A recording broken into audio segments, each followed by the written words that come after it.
বচন বেদ পাঠশালা, রীতি দুয়ার দাও খুলে করো শ্রবণ, প্রভুরই বচন বেদ পাঠশালা।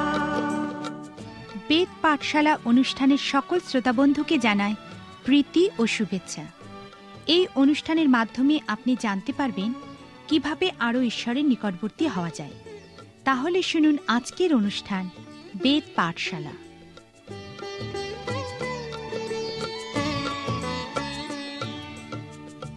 প্রিয় শ্রোতা বন্ধু, বেদ পাঠশালা অনুষ্ঠানে আপনাকে স্বাগত জানাই।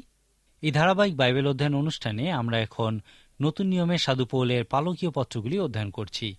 আজকে আমরা একজন ধনী বিশ্বাসী ফিলিমনের প্রতি সাধু পৌলের ছোট কিন্তু খুবই প্রাণবন্ত পত্রটি অধ্যয়ন করব।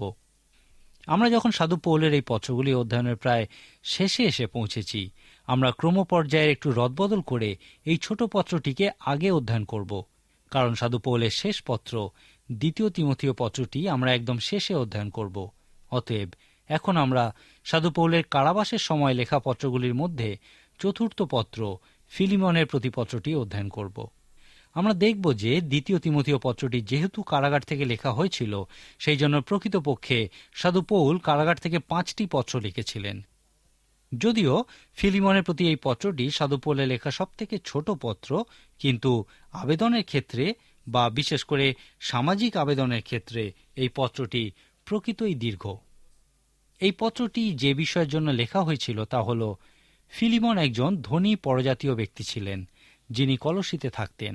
সাধু পৌল যে কলসীয় মণ্ডলীর প্রতি পত্র লিখেছিলেন, সে মণ্ডলী এই ধনী ব্যক্তির বাড়িতেই স্থাপিত হয়েছিল। এই ফিলিমনের অনিসিম নামক একজন দাস ছিল। এই অনিসিম নামের অর্থ হল লাভজনক বা ব্যবহারযোগ্য। তাকে সম্ভবত এই নাম দেওয়া হয়েছিল কারণ সে খুবই মূল্যবান দাস ছিল। স্পষ্টতই অনিসিম তার প্রভু ফিলিমনের কিছু টাকা চুরি করে পালিয়ে গেছিল, কিন্তু রোমের কারাগারে অনিসিম সাধু পৌলের সঙ্গে মিলিত হন এবং সাধু পৌল তাকে সেখানে খ্রিস্টের প্রতি বিশ্বাসের দিকে নিয়ে গেছিলেন। সে ওই কারাগারেই নতুন জন্ম লাভ করেছিল। কিন্তু নতুন জন্মের সঙ্গে সম্পর্কিত একটি বিষয় হল অনুতাপ। অনিসিমের ক্ষেত্রে অনুতাপের অর্থ ছিল তাকে তার প্রভু ফিলিমনের কাছে ফিরে যেতে হবে এবং তার কাজের ফল ভোগ করতে হবে। সাধু পৌল নিশ্চয়ই তাকে এই কথাই বলেছিলেন। যাই হোক, সাধু পৌল নিশ্চয়ই তাকে আরও বলেছিলেন যে, তোমাকে আমি ফিলিমনকে দেওয়ার জন্য একটা পত্র দেব, কারণ আমি তাকে চিনি। তোমার মতো তাকেও আমি খ্রিস্টের প্রতি বিশ্বাসে নিয়ে এসেছিলাম। এই পত্রে আমি তোমার প্রভু ফিলিমনকে বলবো যেন তিনি তোমাকে একজন পালিয়ে যাওয়া দাসরূপে নয়, কিন্তু খ্রিস্টেতে একজন ভাই রূপে ফিরিয়ে নেন।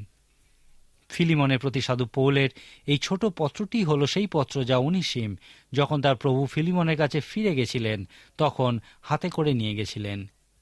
অনিসিম একজন চোর রূপে পালিয়ে গেছিলেন, কিন্তু একজন নতুন জন্মপ্রাপ্ত খ্রিস্টের অনুসরণকারী রূপে ফিরে এসেছিলেন। ইহাই হল ফিলিমনের প্রতি সাধু পৌলের পত্রের পশ্চাৎপট। যাই হোক, এই ছোট্ট পত্রটি শুধুমাত্র যে সামাজিক আবেদন বা প্রয়োগের ক্ষেত্রে দীর্ঘতা নয়, ইহা কৌশল এবং কূটনীতির ক্ষেত্রেও একটি শ্রেষ্ঠ অবদান। সাধু পৌল আমাদেরকে বিভিন্ন বিষয়ে শ্রেষ্ঠ কিছু অবদান দিয়েছেন। এখন আমরা তার কূটনীতি ও কৌশলের ক্ষেত্রে শ্রেষ্ঠ অবদানের বিষয় দেখব, যাকে সামাজিক কাজের ক্ষেত্রেও শ্রেষ্ঠ অবদান বলা যায়। আমি আগেই বলেছি যে আজকের দিনে যে সমস্ত ধনী বিশ্বাসীর নিজস্ব দাস বা ভৃত্য থাকে, তারা তাদের দাসদেরকে ইফিসীয় ও কলসীয় পত্রগুলি থেকে কিছু অংশ শিক্ষা দিতে চেষ্টা করে, যেখানে সাধু পৌল দাসদেরকে তাদের প্রভুদের প্রতি সেবায় নিবিষ্ট থাকতে বলেছেন। কিন্তু তারা ফিলিমনের প্রতি সাধু পৌলের পত্রটি তাদেরকে শিক্ষা দিতে চান না। সাধু পৌলের এই পত্রটি নিশ্চিতভাবেই এই কথা বলে যে খ্রিস্টেতে আমরা সকলেই এক। খ্রিস্টেতে আমাদের মধ্যে কোনো ভেদাভেদ নেই। মূল বিষয় হল এই দাস অনিসিমের নতুন জন্মের ফলে শুধুমাত্র যে তার জীবন পরিবর্তন হয়েছিল তা নয়, কিন্তু তার সম্পর্কও পরিবর্তিত হয়েছিল। এমনকি তার প্রভু ফিলিমনের সঙ্গেও তার সম্পর্কের পরিবর্তন হয়েছিল। যেহেতু ফিলিমনও একজন নতুন জন্মপ্রাপ্ত মানুষ ছিলেন, সেই জন্য এই পত্রটির সামাজিক আবেদন এবং তার প্রয়োগ হল যে ফিলিমন এবং তার ভৃত্যের মধ্যে সম্পর্ক সম্পূর্ণ পরিবর্তিত হয়েছিল। ইহাই সাধু পৌলের এই ছোট পত্রটিকে সামাজিক কাজের ক্ষেত্রে প্রকৃতই প্রাণবন্ত করে তুলেছে। এখন লক্ষ্য করুন এখানে সাধু পৌল কিরকম কূটনীতি এবং কৌশলের ব্যবহার করেছেন। এখানে সেই কঠিন সমস্যার বিষয়ে সাধু পৌলের ইতিবাচক আবেদনটি লক্ষ্য করুন। পৌল খ্রিস্ট যিশুর বন্দী এবং ভ্রাতা তিমথিও, আমাদের প্রেমপাত্র ও সহকারী ফিলিমন, আপ্পিয়া ভগিনী ও আমাদের সহসেনা আর্খিপ্প এবং তোমার গৃহস্থিত মণ্ডলী সমীপে। ইহা প্রকৃতই আকর্ষণীয় যে সাধু পৌল ফিলিমনে বাড়িতে স্থিত মণ্ডলীর প্রত্যেকের উদ্দেশ্যেই এই পত্রটি লিখেছেন, কোনো একজনকে ব্যক্তিগতভাবে এই পত্রটি লেখেননি। তারপর বলেছেন, আমাদের পিতা ঈশ্বর ও প্রভু যীশু খ্রিস্ট হইতে অনুগ্রহ ও শান্তি তোমাদের প্রতি বর্তুক। এরপরেই আমরা সেই কূটনীতি বা কৌশলের বিষয়টা দেখি যে কত সুন্দরভাবে সাধু পৌল এই বিষয়ে বলেছেন, আমি আমার প্রার্থনাকালে তোমার নাম উল্লেখ করিয়া সর্বদা আমার ঈশ্বরের ধন্যবাদ করিয়া থাকি, কেননা তোমার যে প্রেম ও যে বিশ্বাস প্রভু যীশুর প্রতি ও সমস্ত পবিত্র লোকের প্রতি আছে, সে কথা শুনিতে পাইতেছি। আমাদের মধ্যে বিদ্যমান সমস্ত উত্তম বিষয়ের জ্ঞানে যেন তোমার বিশ্বাসের সহভাগিতা খ্রিস্টের উদ্দেশ্যে কার্যসাধক হয়, এই প্রার্থনা করিতেছি। কেননা তোমার প্রেমে আমি অনেক আনন্দ ও আশ্বাস পাইয়াছি, কারণ হে ভ্রাতা, তোমার দ্বারা পবিত্রগণের প্রাণ জুড়াইয়াছে। অতএব যা উপযুক্ত তদ্বিষয়ে তোমাকে আজ্ঞা দিতে যদিও খ্রিস্টে আমার সম্পূর্ণ সাহস আছে, তথাপি প্রেম প্রযুক্ত বরং বিনতি করিতেছি। ঈদৃশ্য ব্যক্তি সেই বৃদ্ধ পৌল এবং এখন আবার খ্রিস্ট যিশুর বন্দী। আপনার কি মনে হয় ইহা কি খুবই স্পর্শনীয় বিষয় নয়? এবং ফিলিমনের কাছে এই বিষয়ে প্রতিক্রিয়া জানানো কি খুবই শক্ত ছিল না? তিনি বলেছেন, আমি নিজ বৎসের বিষয়ে বন্ধন দশায় যাহাকে জন্ম দিয়াছি, সেই অনিসিমের বিষয়ে তোমাকে বিনতি করিতেছি। সে পূর্বে তোমার অনুপযোগী ছিল, কিন্তু এখন তোমার ও আমার উভয়ের উপযোগী। তাকেই আমি তোমার কাছে ফিরিয়া পাঠাইলাম, অর্থাৎ আমার নিজ প্রাণতুল্য ব্যক্তিকে পাঠাইলাম। আমি তাহাকে আমার কাছে রাখিতে চাহিয়াছিলাম, যেন সুসমাচারের বন্ধন দশায় সে তোমার পরিবর্তে আমার পরিচর্যা করে। কিন্তু তোমার সম্মতি বিনা কিছু করিতে ইচ্ছা করিলাম না, যেন তোমার সৌজন্য আবশ্যকতার ফল না হইয়া স্ব ইচ্ছার ফল হয়। ঈশ্বর যে আমাদেরকে নির্বাচনের স্বাধীনতা দিয়েছেন, এই বিষয়টা সাধু পৌলের কাছে খুব গুরুত্বপূর্ণ ছিল।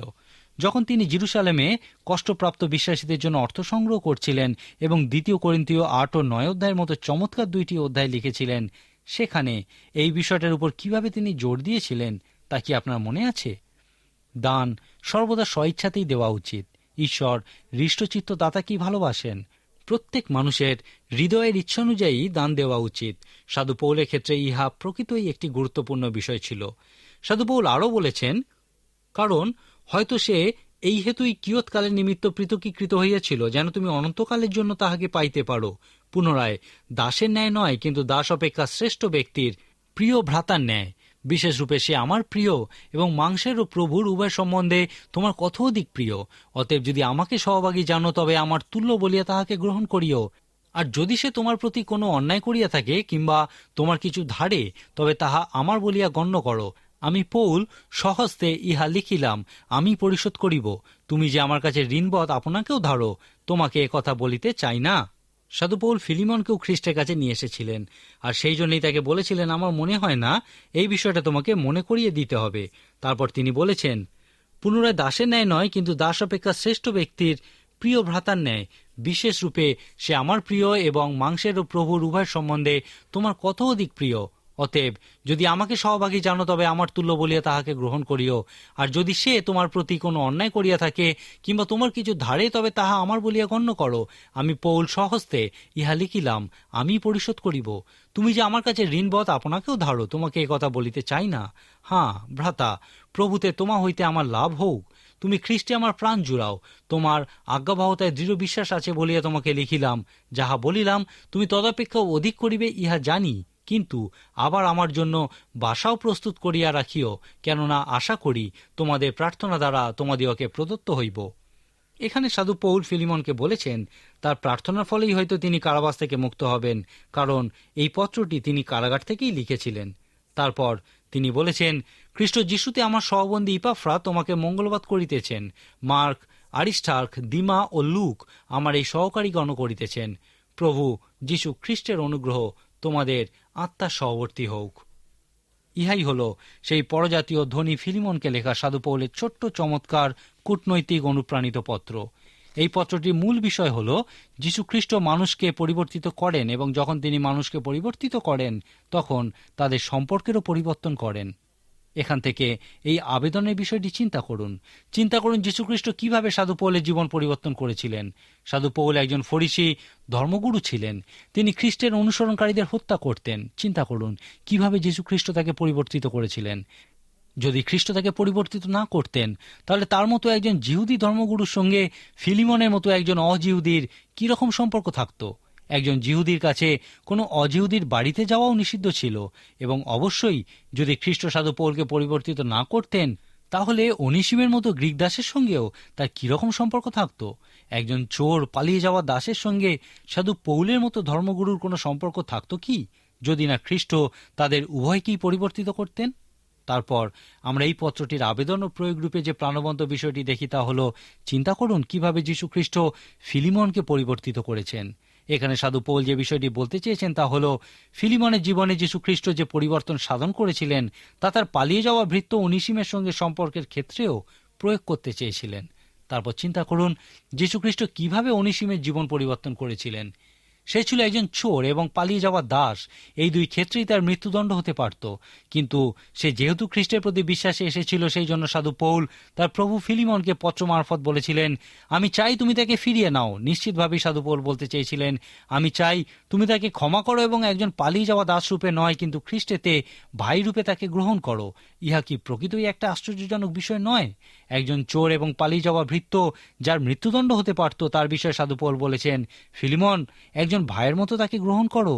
তুমি তাকে আমার পুত্র মনে করে গ্রহণ করো। যদি সাধু পৌলের প্রকৃতই নিজের কোনো সন্তান থাকতো, ফিলিমন তাকে কিভাবে গ্রহণ করতেন? সাধু পৌল লিখেছেন, অনিসিমকে আমার বিশ্বাসের পুত্র রূপে গ্রহণ করো, তাকে একজন মানুষ রূপে গ্রহণ করো।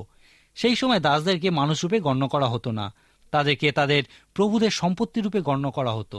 সাধু পৌল লিখেছেন, তাকে একজন উপযোগী রূপে গ্রহণ করো। যদিও সে আগে অনুপযোগী ছিল, এখন খ্রিস্ট তার জীবন পরিবর্তন করেছেন এবং সে একজন ব্যবহারযোগ্য মানুষে পরিবর্তিত হয়েছে, এবং সব শেষে তিনি বলেছেন, আমার তুল্য বলিয়া তাহাকে গ্রহণ করিও। এখন সেই কারাবাস থেকে মুক্ত হওয়ার পর সাধু পৌল যদি ফিলিমনের বাড়িতে যেতেন, তাহলে ফিলিমন তাকে কিভাবে গ্রহণ করতেন? সাধু পৌল বলেছেন, ওইভাবেই তুমি অনিসিমকে গ্রহণ করো। ইহা প্রকৃতই প্রাণবন্ত একটি বিষয়, এবং ইহাই হলো এই পত্রটির সব থেকে প্রাণবন্ত আবেদন। একজন প্রচারক একদিন একজন ব্যবসায়ীর সঙ্গে কথা বলছিলেন। সেই প্রচারক সেই ব্যবসায়ীকে জিজ্ঞাসা করেছিলেন, আপনার কি অনেক ব্যক্তিগত সমস্যা আছে? সেই ব্যবসায়ী উত্তর দিয়েছিল, আপনার কি মনে হয় প্রকৃতপক্ষে আরও অন্য ধরনের সমস্যা আছে? সমস্ত সমস্যাই কি হয় ব্যক্তি নয়তো মানুষকেন্দ্রিক হয় না? আমার মনে হয় এই পত্রটি প্রকৃতই প্রাণবন্ত, কারণ আজকের দিনে যে বড় সমস্যাটা আমরা দেখি তা প্রকৃতই মানুষের সম্পর্ক বিষয়ক, এবং এই পত্রটির প্রাণবন্ত আবেদন হল, এই মনুষ্য সম্পর্কজনিত সমস্যার একমাত্র সমাধান হলেন যীশু খ্রিস্ট, কারণ একমাত্র তিনিই মানুষকে পরিবর্তন করতে পারেন। যীশু খ্রিস্ট এই অর্থেই বলেছিলেন, তোমাকে অবশ্যই নতুন জন্ম প্রাপ্ত হতে হবে, কারণ মাংস থেকে যাহা জাত তাহা মাংসই। পবিত্র শাস্ত্রে যখন মাংস শব্দটা ব্যবহার করা হয়, তখন তা এই অর্থে ব্যবহার করা হয় যে ঈশ্বরের সাহায্য ছাড়া মনুষ্য প্রকৃতি আত্মিকভাবে পুনর্জন্ম না হওয়া পর্যন্ত মাংসই জন্ম দেয়। যীশু খ্রিস্ট এবং তিনি যে নতুন জন্ম বিষয়ে শিক্ষা দিয়েছিলেন তা মনুষ্য সম্পর্কজনিত সমস্যার একমাত্র সমাধান। ইহাই হল এই ছোট পত্রটির প্রাণবন্ত আবেদন। এই পত্রটি থেকে আপনি আরও অন্যান্য আবেদনও দেখতে পারেন। অনেকে বিশ্বাস করেন যে ফিলিমনের প্রতি সাধু পৌলের এই পত্রটি বিভিন্ন প্রতীকে পরিপূর্ণ। উদাহরণস্বরূপ, তারা বিশ্বাস করেন যে এই পত্রটি রূপক অর্থে পুনরুদ্ধারের কথাই বলে। এই পুনরুদ্ধার সম্পর্কে আপনার কি কোনো ধারণা আছে? এই বিষয়টা আমরা পুরাতন নিয়মে ব্যবস্থা পুস্তকগুলি এবং রূতের পুস্তক অধ্যয়নের সময় আবিষ্কার করেছিলাম। এই পুনরুদ্ধার শব্দটির অর্থ হল ক্রয় করা এবং আবার ফিরিয়ে আনা বা পুনরায় মূল্য দ্বারা ক্রয় করে ফিরিয়ে আনা। যখন আপনি কিছু হারিয়ে ফেলেন এবং পুনরায় তা ফিরে পান, তখন সেই জিনিসটা আপনার কাছে আরও বেশি মূল্যবান হয়ে যায়। সাধু পৌল ফিলিমনকে এই উপদেশ দেওয়ার জন্যই লিখেছেন। হয়তো সে এই হেতুই কিয়ৎকালের নিমিত্ত পৃথকীকৃত হইয়াছিল, যেন তুমি অনন্তকালের জন্য তাহাকে পাইতে পারো। অনেকে বলেন, ইহা প্রকৃতই পুনরুদ্ধারের সুন্দর চিত্র প্রদর্শন করে, কারণ সমগ্র মানব সমাজের ক্ষেত্রে ইহাই ঘটেছে। ঈশ্বর আমাদের কিছু সময়ের জন্য হারিয়েছিলেন, যেন তিনি ক্রুশের উপরে খ্রিস্টের আত্মত্যাগের মধ্যে দিয়ে আমাদেরকে ফিরে পান। ক্রুশের উপরে প্লাবিত খ্রিস্টের রক্তই ছিল সেই মূল্য যার দ্বারা তিনি আমাদেরকে ক্রয় করে পুনরায় নিজের কাছে ফিরিয়ে এনেছেন। পবিত্র শাস্ত্র ইহাকেই পুনরুদ্ধার বলে। অনেক সময় আমাদের সন্তানদের ক্ষেত্রেও যা ঘটে ইহা তা চিত্র প্রদর্শন করে। প্রায়শই কিছু সময়ের জন্য সন্তানেরা পিতামাতার কাছ থেকে হারিয়ে যায়। যখন তারা যুবক বা যুবতীতে পরিণত হয় সেই সময় বেশিরভাগ ক্ষেত্রেই এই বিষয়টা ঘটতে দেখা যায়। পবিত্র শাস্ত্র বলে সন্তানদেরকে এমন শিক্ষায় বাড়িয়ে তোলা উচিত যেন তারা সেই শিক্ষা কখনো ত্যাগ না করে। যাই হোক, পবিত্র শাস্ত্র ইহা বলে না যে তারা হারিয়ে যাবে না। একটা সময় আসে যখন তাদেরকে ছেড়ে দিতেই হয় এবং তখনই দেখা যায় তারা কতটা শিখেছে। এই সময়ই তারা হারিয়ে যেতে পারে। একবার কোন একটি পরিবারে একজন সন্তান যখন যুবক বয়সে উন্নত হয়েছিল, সে বাইরের পৃথিবীতে যেতে চেয়েছিল। সেই সময় তার পিতামাতা একজন প্রচারকের কাছে এই বিষয়ে পরামর্শ চেয়েছিলেন। সেই প্রচারক বলেছিলেন, ওকে যেতে দিন, কারণ বাইরে গেলে আপনারা ওকে যে শিক্ষায় বাড়িয়ে তুলেছেন তার কাছাকাছি কোনো মানসিকতায় সে পৌঁছাবে, কিন্তু যদি ওকে যেতে না দেন তাহলে ক্রোধ ও বিদ্রোহী মনোভাবের ফলে সে হয়তো সম্পূর্ণ বিপরীত মানসিকতা পোষণ করা শুরু করবে। এরপর সেই ছেলেটি বাইরের পৃথিবীতে গেছিল এবং কিছুদিনের মধ্যেই ফিরে এসেছিল, কারণ বাইরের পৃথিবীকে তার খুবই মন্দ ও কঠিন মনে হয়েছিল। সে তার বাড়িতে পরিবারের সঙ্গেই থাকবে বলে ফিরে এসেছিল। এইভাবেই সন্তানকে কিছু সময়ের জন্য হারিয়ে ফেলতে হয়, যতক্ষণ না আপনার বিশ্বাস তার বিশ্বাসে পরিণত হচ্ছে। আর যখন তারা নিজেরা অভিজ্ঞতা অর্জন করে এবং নিজেরা বিশ্বাস করে, তখন আপনি তাদেরকে অনন্ত জীবনের জন্য পেতে পারেন। এই অর্থেই ফিলিমনের প্রতি সাধু পৌলের পত্রটি পুনরুদ্ধার বিষয়টি স্পষ্ট প্রদর্শন করে। আবার অনেকে বিশ্বাস করেন যে এই পত্রটি পরিবর্তনরূপে প্রায়শ্চিত্ত সাধন বিষয়টির স্পষ্ট প্রদর্শন করে। সাধু পৌল যখন ফিলিমনকে বলেছিলেন, অনিসিম যদি তোমার কাছে ঋণী হয় তাহলে আমি তার ঋণ পরিশোধ করব। অনেকে বলেন যে যীশু খ্রিস্টও আমাদের জন্য ইহা করেছেন। যীশু খ্রিস্ট যখন আমাদের পাপের নিমিত্ত ক্রুশে মৃত্যুবরণ করেছিলেন, তিনি পিতার কাছে আমাদের প্রত্যেকের জন্য বলেছিলেন, ওদের সমস্ত ঋণ আমিই পরিশোধ করব। 2 কোরিন্থীয় 5:21 প্রকৃতপক্ষে ইহাই বলে যে যিনি পাপ জানেন নাই তাহাকে তিনি আমাদের পক্ষে পাপ স্বরূপ করিলেন, যেন আমরা তাহাতে ঈশ্বরের ধার্মিকতা স্বরূপ হই। যিশাইয় ভাববাদীও এই অর্থেই বলেছেন, আমরা সকলে মেজগণের ন্যায় ভ্রান্ত হইয়াছি, প্রত্যেকে আপন আপন পথের দিকে ফিরিয়াছি, আর সদাপ্রভু আমাদের সকলকার অপরাধ তাহার উপরে বর্তাইয়াছেন। আমাদের প্রাপ্য শাস্তি তাঁর উপরে দেওয়া হয়েছিল যেন আমরা ঈশ্বরের সঙ্গে শান্তিতে বাস করতে পারি। সুতরাং তিনি যে আঘাত সহ্য করেছিলেন তার দ্বারা আমরা সুস্থ হয়েছি। পবিত্র শাস্ত্র ইহাই বলে যে যীশু খ্রিস্ট ক্রুশীয় মৃত্যুর সময় বলেছিলেন, ওদের সমস্ত ঋণ আমি পরিশোধ করব। ঈশ্বরতত্ত্ববিদেরা ইহাকেই পরিবর্তনরূপে প্রায়শ্চিত্ত সাধন বলেছেন। আপনি দেখবেন যে ফিলিমনের প্রতি সাধু পৌলের পত্রটি আবেদনে পূর্ণ। অনেকে বিশ্বাস করেন এই ফিলিমন পত্রটি পবিত্রীকরণ বিষয়টিরও স্পষ্ট প্রদর্শন করে। কারণ অনিসিমের বিষয়ে সাধু পৌল ফিলিমনকে বলেছেন, সে পালিয়ে গিয়ে রোমের এই কারাগারে খ্রিস্টকে জানার আগে সে অনুপযোগী ছিল, কিন্তু এখন উপযোগী বা ব্যবহারযোগ্য হয়েছে।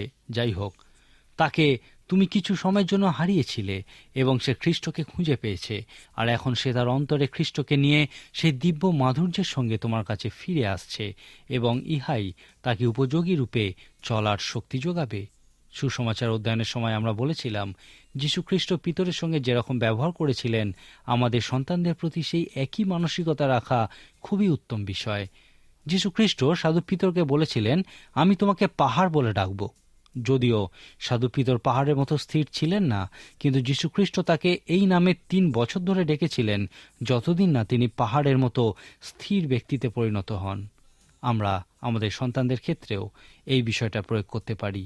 আমাদের উচিত সন্তানদেরকে বলা, আমি বিশ্বাস করি তুমি অনেক উত্তম বিষয় সম্পন্ন করতে পারো এবং ঈশ্বর তোমার মধ্যে দিয়ে অনেক মহান কাজ করবেন। প্রেম বিষয়ক অধ্যায়ে সাধু পৌল বলেছেন যে প্রেম ইহা করতে পারে। প্রেম সকলেই বিশ্বাস করে, সকলেই প্রত্যাশা করে। প্রেম সবথেকে ভালোটা চায় এবং সবথেকে ভালো বিষয়ে বিশ্বাস করে। সন্তান পালনের ক্ষেত্রে পিতামাতার ইহা অবশ্যই মনে রাখা উচিত।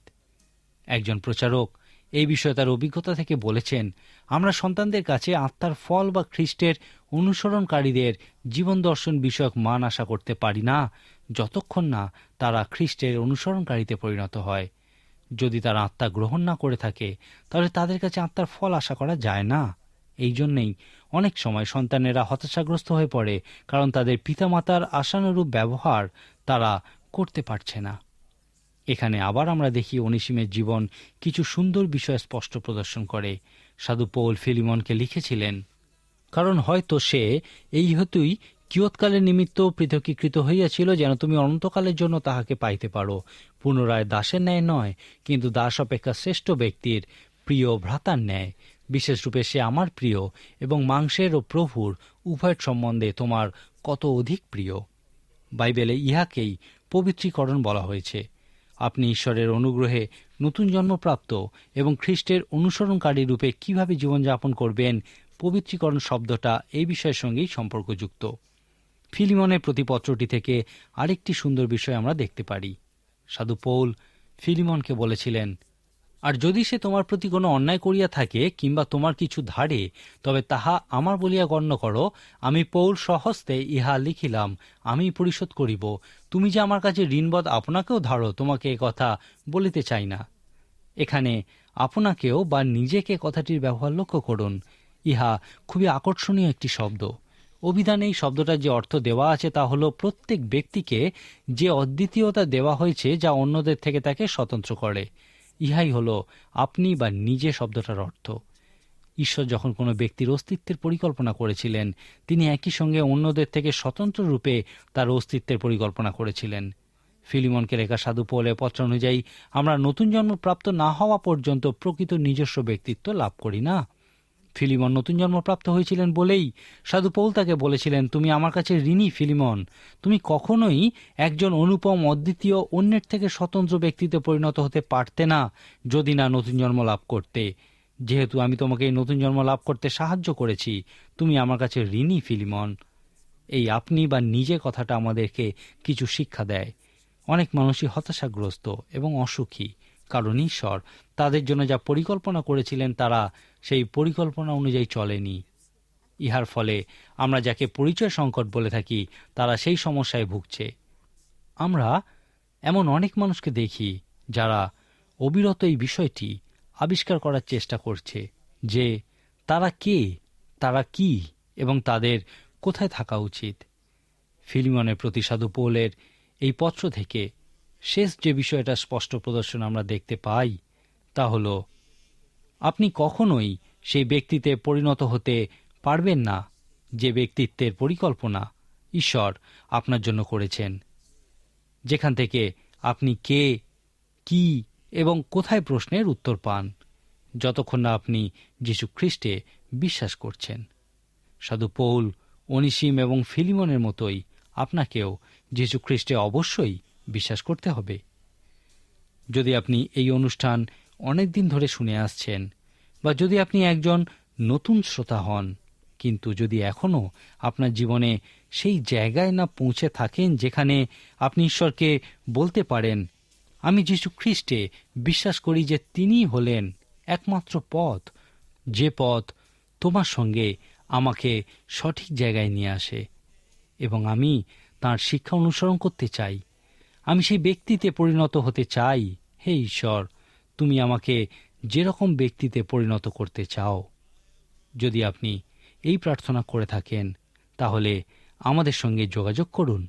আমরা আপনাকে খ্রিস্টে বৃদ্ধি পেতে এবং খ্রিস্টেতে নতুন জীবনযাপন করতে সাহায্য করব। আজকের মতো তাহলে এখানেই শেষ করি। পরবর্তী অনুষ্ঠানে অবশ্যই আমাদের সঙ্গে উপস্থিত থাকুন। ঈশ্বর আপনার মঙ্গল করুন। প্রিয় শ্রোতা বন্ধু, বেদ পাঠশালা অনুষ্ঠানটি কেমন লাগলো এবং আপনি যদি বিনামূল্যে বাইবেল অধ্যয়ন সহায়ক পুস্তিকা পেতে চান তাহলে পত্রের মাধ্যমে, ইমেলে অথবা ফোনে আপনি আমাদের সাথে যোগাযোগ করতে পারেন। আমাদের ফোন নম্বর হল 24380045। ইমেলের জন্য লিখুন bengalivp@radio882.com। শেষে জানাই আমাদের ঠিকানা, বেদ পাঠশালা, পোস্ট বক্স নম্বর 16925, কলকাতা 700034। আমাদের আরেকটি ঠিকানা হল বেদ পাঠশালা, জিপিও বক্স নাম্বার 87, শিলিগুড়ি 1। তাহলে আবার দেখা হবে। নমস্কার।